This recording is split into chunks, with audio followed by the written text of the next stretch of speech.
Buenas tardes, bienvenidos a Mi Sillón Bíblico. Mi nombre es Abel de la Costa y estamos ya en el domingo tercero del Adviento. El Adviento pasa volando. Entre lo volando que nos pasa el fin de año, y lo corto que es el Adviento, uno recién se va preparando espiritualmente para vivir este tiempo cuando ya estamos con el turrón en la mano. Por un lado es de agradecer que no dure más de 4 semanas. Imagínense si nos abomban con las compras y las loterías y todo esto durante el tiempo del Adviento. Si el Adviento durara más sería insoportable. Pero es verdad que cuando nació era un poquito más largo. Cuando nació el Adviento posiblemente duraba 6 semanas. Y eso como la Cuaresma, ¿no? Le da un poquito más de entidad al asunto. Aunque, bueno, de ese Adviento de 6 semanas todavía se conserva. En la liturgia mozárabe sigue siendo de 6 semanas. Pero realmente cuando fue extendiéndose y llega a la liturgia romana y ya se adopta para toda la iglesia, ya tenía la duración que le conocemos nosotros, es decir, un Adviento de 4 semanas. No llega a ser un mes. Son 4 domingos. Pero 4 domingos que realmente si nos pusiéramos a seguirlos concienzudamente, tratando de comprender lo que estamos celebrando, resulta que descubriríamos que esos 4 domingos son bien distintos uno del otro. En ese sentido, ven, es distinto de la Cuaresma. En la Cuaresma, acuérdense que tenemos como 2 bloques, del primero al tercer, primero y segundo domingo, y después tercero, cuarto y quinto, forman como 2 bloques. Pero en cambio aquí, cada domingo tiene un carácter muy propio. Yo voy a tratar de ver si podemos verbalizar ese carácter tan propio que tiene cada domingo, ¿no? Entonces empezamos el domingo primero. Esto me lo escucharon en otros vídeos. Es un domingo en donde las lecturas son netamente escatológicas. Nos hablan no de la venida inmediata del Señor, sino de la venida última, de la totalización de todas las cosas, una totalización que no es para destrucción, sino para salvación, pero con un fuerte tono, por un lado de amenaza y por el otro de indeterminaciones. Yo diría que el primer domingo nos habla de expectativa. Yo espero, va a terminar algo, pero una expectativa en la nebulosa. No es todavía la esperanza cristiana, la expresión de la esperanza cristiana. Es una expectativa que incluso está presente hasta de manera natural en el hombre, ¿no? Esa expectativa de que, bueno, la tensión de los males que aquejan a la humanidad, y esto de los males no lo inventamos nosotros, ni lo vemos solo nosotros, de la tensión de los males que aquejan a la humanidad tiene que en algún momento resolverse. Por eso lo llamo de expectativa y no todavía de esperanza. Aunque por supuesto estamos en la liturgia y estamos celebrando y siempre está el tono cristiano. Pero ese primer domingo podríamos decir que nos manejamos a tientas. Llega el segundo domingo. Este año muchos no tuvimos segundo domingo, pero el segundo domingo tiene lecturas ya, siguen hablando de la expectativa escatológica, pero de una manera mucho más determinada. El segundo domingo es como si le respondiera al primero, como si en un diálogo el primero hace una pregunta, bueno, y todo esto ¿a qué marcha? Y el segundo lo responde. No es todavía de gaudete, aunque los textos del segundo domingo sorprendentemente están cargados de alegría. Esto de que llamemos de gaudete solamente al tercero viene de su analogía con el domingo de Letare en Cuaresma. Pero nada más, en realidad el segundo domingo ya es de alegría. ¿Y por qué? Porque nos dice que ese final, esa presencia de la salvación, esa oferta de salvación, es algo firme y seguro, porque no está basado en el hombre, sino apoyado en la fidelidad de Dios. Ese es el tono propio del segundo domingo. Exaltar esa fidelidad de Dios que hace que la expectativa se transforme en la esperanza cristiana. Aquí no me refiero a la transformación lingüística de si expectativa tiene que ver con esperanza. No, no, no.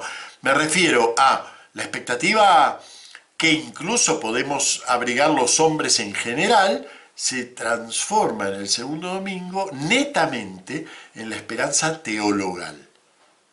Es decir, ¿cuál es qué es lo propio de la esperanza teologal?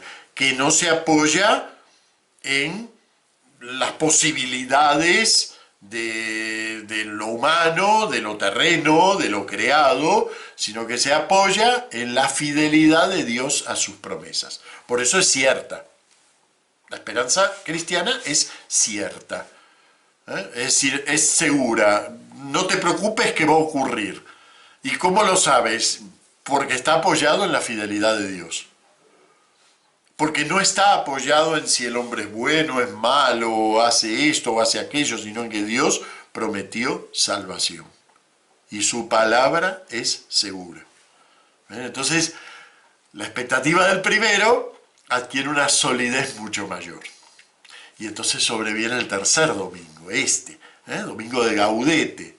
Y uno diría, pero si ya es Gaudete el segundo, porque ya es toda alegría el segundo, nos habla de expectativa y cumplimiento. Entonces, ¿por qué el tercero es Gaudete? Porque le da nombre a esa fidelidad. Y le da un nombre muy hermoso. El tercer domingo es el domingo de yo estoy con vosotros. Eso es el tercer domingo. Por eso es Gaudete. Es Gaudete porque es alegría, porque el contenido de la esperanza no es yo te voy a salvar de esta o de aquella manera, sino yo voy a estar contigo.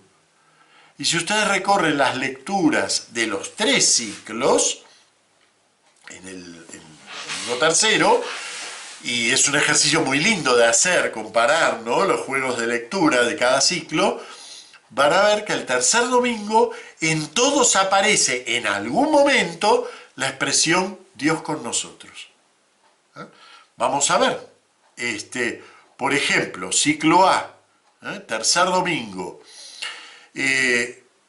Dios viene en persona y os salvará, leemos en Isaías. ¿Eres tú el que ha de venir o tenemos que esperar a otro? En Mateo. En Isaías 61, en el ciclo B, ¿no? Desbordo de gozo en el Señor. En medio de vosotros, le dice el Evangelio de Juan, hay uno que no conocéis. Eso leímos del Evangelio de Juan. En medio de vosotros hay uno que no conocéis. Otra vez, el con nosotros. Y en el ciclo C, fíjense que en el ciclo C el Evangelio quizás nos quedaría como una pieza suelta. No parece que hablara del Dios con nosotros. Lo habla de una manera muy indirecta, pero la primera lectura es especialmente contundente. No solo habla del Dios con nosotros, es que lo afirma 2 veces el Dios con nosotros. Lo reafirma. Es una lectura preciosa. Me voy a detener en ella, en este sillón en particular, después de esta introducción general, me voy a detener en esa lectura. Sobre todo por 2 motivos. Bueno, una porque por el modo como empieza y por la locución hebrea que utiliza, alégrate, hija de Sión, grita de gozo Israel, regocíjate y disfruta con todo tu ser, hija de Jerusalén, la solemos usar, estas hija de Sión, hija de Jerusalén, para hablar de la Virgen.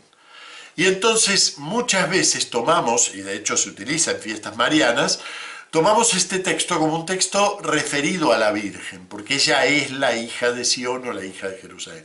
Pero en realidad la expresión original no se refiere a eso, no solo no son lecturas referidas inmediatamente a la Virgen, sino que la expresión misma, hija de Sión e hija de Jerusalén, no se refieren a ninguna hija, a nadie que haya nacido de Jerusalén o de Sión. Ahora lo vemos. Pero el primer motivo es darnos cuenta de qué está hablando la lectura en sí misma. Y ese es un motivo. Y el segundo es que realmente esta lectura claro, en medio de todo este mar de lecturas que hacemos, puede pasar un poco desapercibido, son apenas 5 versículos, 6 versículos, no menos, 5 versículos. Y entonces, claro, me gustaría que la disfrutemos como lectura, es decir, que no la pasemos rápido. Bien, voy a hablar un poquito de Sofonías, quién es, por qué aparece esta lectura. El siglo séptimo antes de Cristo, siglo séptimo es uno después del de Isaías. Isaías es un profeta del siglo octavo, el primer Isaías. Siglo séptimo es el siglo de Jeremías, el siglo de la reforma de Josías, o sea, la reforma que dio lugar al mundo deuteronomista. El libro del Deuteronomio y toda la mentalidad deuteronomista con todo lo que implicó para el mundo bíblico. Se centralizó el culto, el templo pasó a ser como el centro de la vida religiosa, no solo práctica, sino espiritual, profunda, del pueblo de Judá. Eso ocurre hacia el 620, esa es la reforma de Josías.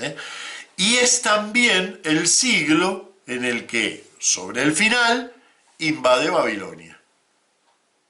Y ya en el siglo VI se los lleva al exilio. Así que la reforma esta duró muy poco, pero tuvo un calado profundísimo espiritual, porque marca, se puede decir que marca la Biblia, esta reforma de Josías. Así que el siglo VII fue un siglo realmente importante. La predicación de Jeremías ya de por sí es una de las predicaciones, junto con la de Isaías, de las más importantes de todo el mundo, de toda la producción del mundo bíblico. Bien, Sofonías es un profeta que se ubica antes de la reforma de Josías. En su título enuncia que él escribe en época de Josías, pero evidentemente no llegó a conocer la reforma de Josías. Por las cosas que dice no llegó a conocerla. ¿Por qué se hizo necesaria la reforma de Josías? Porque ese siglo fue de la peor decadencia religiosa que tuvo el pueblo de Israel. La peor. Tuvieron un rey sumamente impío, miren que hubo muchos, pero de los peores de Judá fue el rey que dominó medio siglo. O sea que encima fue una monarquía larguísima, el rey Manasés. Se lo llama así, el impío Manasés. Bien, fue podríamos decir, el punto más oscuro de la dinastía de David. El punto más oscuro. Y además largo, duró mucho. Entonces, se puede decir que a mediados del siglo VII, de la fe en el Dios bíblico, no quedan más que los rastros. Los despojos incluso, más que los rastros, los despojos. Eso es el Judá que conoció Sofonías. Luego viene, que duró muy poco, el hijo de Manasés, y luego ya viene Josías. Pero Josías no es que entró y empezó a reinar y ya reformó todo, no. Unos primeros 20 años fueron de tanteos, porque no era fácil reformar semejante punto oscuro al que había llegado el reino de Judá, donde se puede decir que ya prácticamente no quedaban restos de yavismo. Bueno, en ese contexto se produce la predicación de Sofonías, que es muy breve, es un librito muy breve, lo van a encontrar en la Biblia dentro del conjunto de los llamados 12 profetas menores. Es un libro muy breve, son 50 versículos, no me acuerdo los conté, pero serán 52, 53 versículos, divididos en 3 capítulos, y en donde prácticamente todo, o sea, de los 53, 45 son de denuncia, pero de una denuncia además muy fuerte, una denuncia que prácticamente no hay salida. Yahvé va a venir y va a aplastar, y denuncia el abandono del nombre de Dios, denuncia el abandono del culto, denuncia, ¿qué viene con todo eso? El materialismo, denuncia la opresión al pobre, o sea, ya sabemos, no necesitamos leerlo en la Biblia. Miramos alrededor y nos damos cuenta que cuando se abandona el punto de referencia trascendente del hombre, cuando se abandona el nombre de Dios, es un sálvese quien pueda. ¿Y quién puede? 4 por sobre varios millones de personas, ¿no? Eso es una constante en la historia, no es algo ni de ahora ni de la época de Manasés. Pero de hecho es lo que ocurre, ¿no? Y generalmente esos 4 que se salvan son los que precisamente están arriba y mantienen, les viene bien mantener ese estado de cosas, ¿no? Entonces eso denuncia Sofonías. Prácticamente todo el libro es terrible en ese punto, es muy breve pero muy terrible. Miren, de ahí proviene, de Sofonías, proviene un verso que resultó ser el inicio de un poema medieval, el Dies Irae, Dies Illa, o sea, el poema que se usó en la secuencia de difuntos, antes del Evangelio, en misas de difuntos, y que, bueno, los músicos lo han hecho famoso en la misa de Requiem. La mayor parte de las misas de Requiem tienen su momento culminante en este poema, ¿no? El Dies Irae, Dies Illa. Quiere decir, día de ira, aquel día. El poema continúa en que se disolverá el mundo en ceniza, etc., ¿no? Dies Irae, Dies Illa. Bueno, esa expresión, Dies Irae, Dies Illa, día de ira, aquel día, proviene del poema de Sofonías, del libro de Sofonías. Y además es un muy buen resumen del libro de Sofonías, porque realmente el libro es, aquel día es un día de ira. Habla prácticamente exclusivamente de la ira de Yahvé. Tiene 2 o 3 expresiones que dan un poco de luz, pero uno no le parece estar leyendo una Biblia de esperanza cuando empieza a leer este libro. Hagan la prueba, búsquenlo en sus Biblias. Les digo que se lee en minutos el libro de Sofonías, de tan breve que es. Hagan la prueba. Oscuro, falto completa, encerrado, falto de luz. Hay 2 o 3 momentitos donde habla de los pobres de Yahvé que aguardan, una expresión que luego va a retomar el Nuevo Testamento, y en particular la va a retomar el propio Jesús cuando hable de los pobres en el espíritu. Pero aquí ya aparece esa expresión y aparece otra, también un poquito, podríamos decir, más luminosa, cuando habla del resto santo, del conjunto de unos poquitos creyentes que quedan, una expresión que también utiliza Isaías y otros profetas.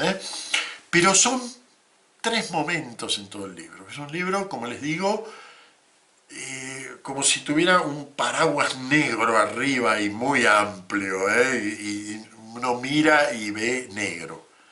Y de repente, sobre el final explota esto, explota este poema, y da tal sensación de expansión.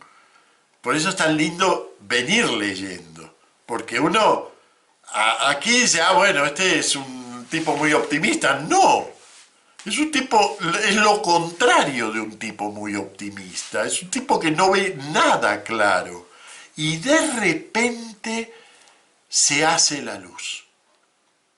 Se hace la luz, pero además de una manera asombrosamente gozosa. Fíjense, vamos a leer así rápidamente, ¿no? Alégrate, grita de gozo, regocíjate, disfruta, que el día se dirá, no temas, el Señor se alegra, goza contigo, exulta, se alegra como en día de fiesta. Leí así rápido. Miren todas las expresiones de alegría en 5 versículos. Además, es machacón. O sea, en hebreo además está lleno de asonancias este poema, ¿no? Entonces es machacón con el tema de la alegría, el gozo, y es explosivo, es precioso. Bueno, vamos a ver primero un poco esta expresión, alégrate, hija de Sión, hija de Jerusalén, que nosotros, como les digo, la aplicamos a la Virgen. Es una construcción propia del idioma hebreo que no significa una hija de otra persona. Jerusalén no es la madre de la hija de Jerusalén. La expresión en realidad, algunos traductores ponen directamente aquí, alégrate Sión, grita de gozo Israel, disfruta con todo tu ser, Jerusalén. La expresión se refiere a la propia ciudad o a la propia colina de Sión, pero en el sentido en que es una doncella. Es la metáfora de esta ciudad o esta colina, el monte de Dios, pero visto como una doncella joven, una doncella casadera, porque por el modo como se desarrolla el poema, expresa ese matrimonio místico con el Señor. Entonces, por eso empieza usando la expresión hija de Sión o hija de Jerusalén. No porque se refiera a una hija de, sino que se refiere a la propia ciudad de Jerusalén y de Sión, entendidos como sinónimos. ¿Por qué nosotros lo usamos para la Virgen? Bueno, es una apropiación poética. La Virgen, la figura de la Virgen tiene muchas dimensiones en nuestra fe. Hay una dimensión de la figura de la Virgen en sí misma, como Madre de Dios, como escogida antes de, digamos, del nacimiento, antes de la concepción de su hijo, ella misma, como vimos en la Inmaculada Concepción, ella misma es preparada y es escogida por el Señor como vaso purísimo. Estos son cuestiones teológicas sobre ella en sí misma. Pero además, la Virgen es el creyente en el punto de eminencia, o sea, es la representante de los creyentes. Todo creyente, en último término, fuga hacia la figura de la Virgen. Y en ese sentido, eminentemente, ella es la Iglesia. En el sentido en que también cada fiel es la Iglesia, ¿sí? Pero ella lo es de manera eminente. Entonces, lo que aplicamos a la Iglesia lo podemos decir eminentemente de la Virgen, ¿sí? Así hablamos, por ejemplo, de la Asunción de la Virgen, que es aquello a lo que está destinado cada uno de los creyentes. Pero se realiza de manera anticipada y eminente en ella. Entonces, ven ese aspecto de la Virgen como manifestación del ser mismo de la Iglesia, en su virginalidad, en su pureza, la realización del ser mismo de la Iglesia. Entonces, todos los textos que podemos aplicar a la Iglesia, los podemos aplicar por apropiación poética, por eminencia a la Virgen. Entonces, muchos textos bíblicos son textos eclesiales que nosotros los apropiamos a la Virgen en las solemnidades de la Virgen. Entonces, por ejemplo, el más famoso, la mujer vestida de sol del Apocalipsis, no es una imagen referida a la Virgen María, es una imagen referida a la Iglesia, es ante todo una imagen eclesial. Pero claro, la Virgen María es eminentemente la Iglesia, entonces lo utilizamos en las fiestas de la Virgen. Y como lo utilizamos en la fiesta de la Virgen, estamos tan acostumbrados a eso que asociamos el texto con la Virgen María. Pero hay que asociarlo eclesialmente. Es la Iglesia la mujer vestida de sol.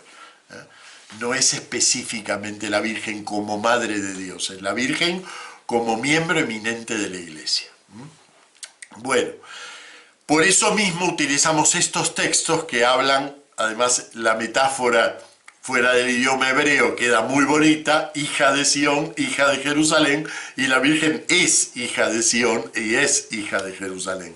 Entonces, fuera del idioma hebreo esto se entiende de una manera distinta y lo aplicamos con mucha naturalidad a la figura de la Virgen. Pero vuelvo a repetir, es una aplicación que tenemos que hacer eclesial. Aquí se refiere a la Iglesia. ¿Por qué se refiere a la Iglesia? Porque se refiere a Jerusalén, Israel o Sión. Y todos los textos que se refieren a Jerusalén, Judá, Israel o Sión son textos que para nosotros son eclesiales. Para nosotros. Así leemos nosotros el Antiguo Testamento. Todo aquello que se refiere al pueblo escogido, por trasvase, digamos, teológico, se refiere a la Iglesia. También cuando habla de las traiciones y de los pecados y de la infidelidad, también se refiere a la Iglesia. O sea que no nos podemos aplicar solo la parte linda. Bien, alégrate hija de Sión, grita de gozo Israel, regocíjate y disfruta con todo tu ser, hija de Jerusalén. Y ahora nos dice por qué. Dice, el Señor ha revocado tu sentencia, ha expulsado a tu enemigo, el rey de Israel, el Señor, fíjense que parece que va a hablar, ¿no? Está en medio de ti, no temas mal alguno. Miren qué hermoso, pero qué soberano que es esto, ¿no? Es decir, Dios baja a tomar posesión de su pueblo, ¿eh? Y se sienta en el trono, ¿eh? Como dirá el Salmo, ¿no? Se sienta en el trono para juzgar a su pueblo. Aquel día se dirá a Jerusalén, no temas, Sión, no desfallezcas, el Señor tu Dios está en medio de ti. Y vuelve a repetir la misma imagen. Y entonces, ¿a qué apunta esto? Y ahora viene como una segunda parte del poema mucho más profundizando esto, ¿no? Valiente y salvador se alegra y goza contigo. Es decir, ya es el esposo, ya no es el rey que está en medio de ti. Fíjense cómo se transformó la imagen, ¿eh? Se alegra y goza contigo, te renueva con su amor, exulta y se alegra contigo como en día de fiesta. Es una belleza, porque además nos dice el motivo profundo del estar Dios con nosotros. Dios puede venir a gobernar, ¿eh? Y de hecho podríamos decir, bueno, a ver, como hacen los musulmanes, ¿no? Que quieren una teocracia. Bueno, a ver, ven y gobierna. Los radicales en el catolicismo piensan lo mismo, ¿eh? Que Dios tiene que venir a sentarse a gobernar. Pero a Dios no le interesa eso. Dios no salva al hombre para tener un robot que funciona muy bien y entonces lo gobierna, y mientras lo gobierna anda como la ilustradora, la limpiadora esta que tiene mi hija, ¿no? Que anda por todos lados de la casa. No es eso. Dios no es gobernante en ese sentido. Por eso es interesante cómo va haciendo el pasaje. Dios es el amante de Israel, el amante de Sión, el amante de su iglesia. La salvación de Dios es exclusivamente por un amor pasional con su creación. Es hermoso verso que no dejo de citar de San Juan de la Cruz, me lo han escuchado 1000 veces, ¿no? Una esposa que te ame, mi hijo, darte querría. Siguen otras cosas, y en ese dicho que dijo, el mundo creado había. Es decir, Dios crea por amor, por exceso. Dios crea por exceso, no por tener una rumba, ahí me salió el bicho, no por tener una rumba dando vueltas ahí que funciona todo bien y de paso cada tanto le hace un sacrificio de agradable aroma que llega hasta el cielo. No es eso la salvación de Dios. Por eso es tan lindo el poema, cómo pasa. Uno, claro, alégrate Sión, alégrate Israel, y uno se queda contento porque por fin vino a reinar. Pero vino a mucho más. Vino a el Señor está con nosotros, unido a nosotros. Está con nosotros en amor. No está con nosotros solamente en decirnos qué cosas están bien y qué cosas están mal, sino también y sobre todo unidos en amor, unido en amor a nosotros. Vuelvo a leerlo. Alégrate, hija de Sión. Ahí entendemos por qué la metáfora de la doncella. Porque todo esto sorpresivamente se transforma en una relación de amor. Como les dije, algunos traductores lo eliminan por lo equívoco que es la imagen, hija de Sión, hija de Jerusalén. No está mal realmente, aquí quiere decir Sión y quiere decir Jerusalén, pero si se quita este hija de, se pierde ese aspecto poético de la doncella a la cual viene este señor y la desposa. La recibe en amor. Alégrate, hija de Sión, grita de gozo Israel, regocíjate y disfruta con todo tu ser, hija de Jerusalén. El Señor ha revocado tu sentencia, ha expulsado a tu enemigo, el rey de Israel, el Señor está en medio de ti. No temas mal alguno. Aquel día se dirá a Jerusalén, no temas, Sión, no desfallezcas. El Señor tu Dios está en medio de ti. Y con eso cierra. Pero ahora abre esta nueva instancia. Valiente y salvador, se alegra y goza contigo. Te renueva con su amor, exulta y se alegra contigo como en día de fiesta. Bueno, y con esto terminamos nuestro sillón de hoy. Cuestiones sobre el Evangelio las traté en vídeo hace 3 años y además son evangelios que hemos leído muchas otras veces, así que preferí centrarme en esto. Muchas gracias, nos vemos la semana que viene ya casi con el turrón en la mano. Hasta luego.